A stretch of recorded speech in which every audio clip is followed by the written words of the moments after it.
पलंदरी जिला सतनूसी से खबर शामिल करते हैं शेख सदीक की इस रिपोर्ट में। मदरसा तदरीसुल कुरान भागपुर गोराहा पलंदरी आज़ाद कश्मीर में पहली सालाना आज़िम उश्शान फ़कीदुल मिसाल अज़मत कुरान कॉन्फ्रेंस का इनेकाद किया गया, जिसमें खसूसी शिरकत आलम इस्लाम के नामवर इस्लामिक स्कॉलर फ़ज़ीलाल शेख कारी मोहम्मद याकूब फैसलाबादी साहब ने की। अपने खिताब में सामीन को मोहब्बत, अख़ुवत और मुरवत का दर्स दिया और ये कहा कि हम सब एक उम्मत हैं, हमारे नबी हमारे रहबर हैं, हम फ़िरक़ावारियत और नफ़रत का खात्मा करेंगे। इनके साथ दीगर उलमा कराम भी प्रोग्राम में शामिल हुए। सब उलमा कराम ने कुरान से ताल्लुक़ मजबूत करने पर जोर दिया। कारी अब्दुल सलाम बिन अब्दुल रहमान, मुफ्ती मौलाना सरदार नबील मंशा, कारी खालिद नाथ खां, हाफिज़ शाहिद मिट्ठू साहब, कारी उस्मान याकूब साहब, मौलाना अब्दुल वहीद सल्फ़ी साहब और दीगर ने अवाम के जमे गफ़ीर से गुफ्तगू की। इस प्रोग्राम में अवाम की भरपूर शिरकत की। एहलियाने गोराहा ने मेहमानों का पुरतपाक इस्तकबाल किया। प्रोग्राम की इंतज़ामिया ने बेहतरीन प्रोग्राम तरतीब दिया। कारी अब्दुल बसीर साहब, अब्दुल्ला शफ़ी कश्मीरी साहब और दीगर इंतज़ामी टीम ने बेहतरीन वर्क किया। तदरीसुल कुरान अकेडमी सिस्टम एक बेहतरीन तालीमी और तरबियती इदारा है। तमाम शोबे-जात में दाखिलों का आगाज़ है।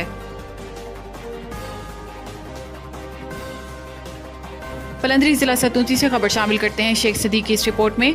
रेवेन्यू एम्प्लॉयर्स एसोसिएशन सतनूती ने एग्जेक्टिव अलाउंस तर्ज पर रेवेन्यू अलाउंस 15 की मंजूरी के लिए एहतजाज शुरू कर दिया। मुलाजमीन की रोज़ाना 3 घंटे की काम छोड़ हड़ताल से दफातर में आने वाले साइलिन को शदीद मुश्किलात का सामना है। दफातर में मुलाजमीन की हड़ताल के बाइस दूर दराज से आने वाले साइलिन शदीद गर्मी में इंतजार और खाली हाथ वापस लौटने पर मजबूर हैं। रेवेन्यू मुलाजमीन का कहना है कि 30 जून तक हमारी ये टोकन हड़ताल जारी रहेगी। अगर हमारे मुतालबात मंजूर ना हुए तो मुकम्मल दफातर की तालाबंदी का फैसला करेंगे। साबिक सदर रेवेन्यू एम्प्लॉयर्स एसोसिएशन सरदार असगर महमूद और मौजूदा सदर साकिब जावेद ने मीडिया से गुफ्तगू करते हुए कहा कि मुलाजमीन महकमे माल के मिनिस्ट्रियल स्टाफ स्केल 1 से 16 तक के दरीना मुतालबा को पजीराई बख्शे हुए हैं।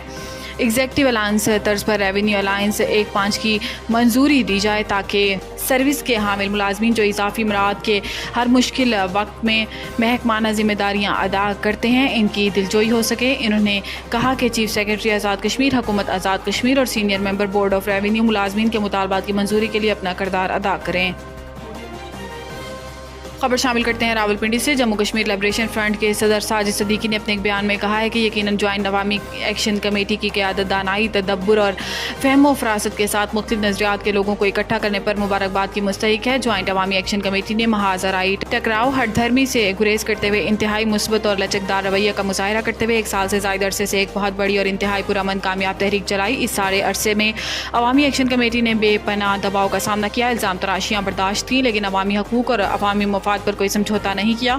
जम्मू कश्मीर लिबरेशन फ्रंट के जोनल सदर साजिद सदीकी पहले ही एक मुलाकात में core member Jammu Kashmir joint Awami action committee और मरकजी चेयरमैन अंजुमन ताजरान शौकत नवाज को यकीन दिला चुके हैं कि JKLF मुकम्मल तौर पर Jammu Kashmir joint Awami action committee की पॉलिसियों की तायीद और हिमायत करता है और JKLF की ये तायीद और हिमायत गैर मशरूत तौर पर जारी रहेगी, क्योंकि JKLF समझता है कि इस वक्त अवामी हकूक़ के हसूल के लिए ज्वाइंट अवामी एक्शन कमेटी के से बेहतर कोई दूसरा ऑप्शन नहीं है। सरदार अमजद अकबर बानी रहनुमा पाकिस्तान तहरीक इंसाफ ने अपने एक बयान में कहा है कि असीरान को रिहा करने के मामले पर रियासत ने जिम्मेदारी का मुजाहरा किया है।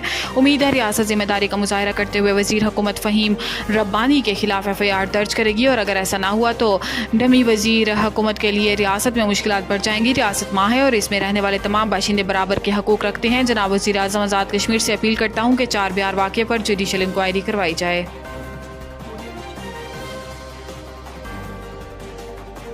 म्यूनसिपल कमेटी पलंदरी के दफ्तर में वाइस चेयरमैन सरदार मजहर आकाश के ज़ेर सदारत चुंगी टूल टैक्स वसूली 2024-25 के ठेके की नीलामी की गई। इस मौका पर सरदार असद खान और सरदार अदरीस ने नीलामी में हिस्सा लिया। सरदार अदरीस ने सबसे ज़्यादा 14 लाख रुपए बोली देकर ठेका हासिल कर लिया। इससे कबल पिछले साल 8.5 लाख रुपए में ठेका नीलाम हुआ था। इस मौका पर सरदार असद ने सरदार अदरीस को ठेका हासिल करने पर मुबारकबाद दी। कमेटी मेंबरान चीफ म्यूनसिपल कमेटी सरदार अमजद, सरदार हबीब, बाबू अरशद और सरदार नासिर, सीनियर सहाफ़ी सरदार शहजाद अब्बासी भी इस मौका पर मौजूद थे।